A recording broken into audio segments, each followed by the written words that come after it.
Well, tonight, some big American executives are wading into politics and demanding that Congress take action on gun control. 145 CEOs from companies including Twitter, Uber, Dick's Sporting Goods, and Royal Caribbean Cruises all sending this letter urging the Senate to, quote, stand with the American public and take action on gun safety by passing a bill to require background checks on all gun sales and a strong red flag law.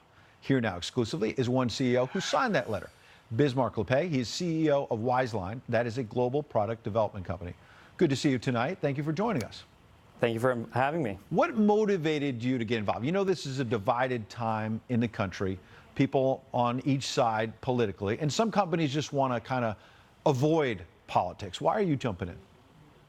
Well, for two reasons. I think first and foremost, nobody wants to see more of their friends, family, co-workers die. And secondly, and I think most importantly, is that this has received pretty bipartisan support.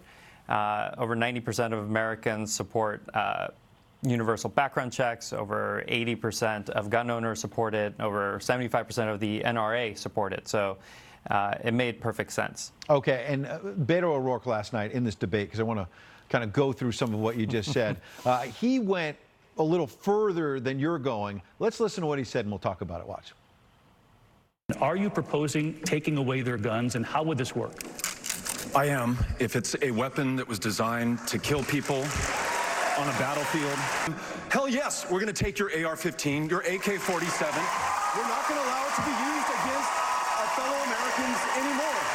So it seems to me there's a wide gulf to the reasonable position you had a moment ago that, hey, let's look at sensible background checks that, as you say, even some NRA members say, all right, let's look at that. We want to make sure the wrong people don't get guns in their hands, to this more radical position by Beto O'Rourke. Do you worry that's going to just inflame the situation even more?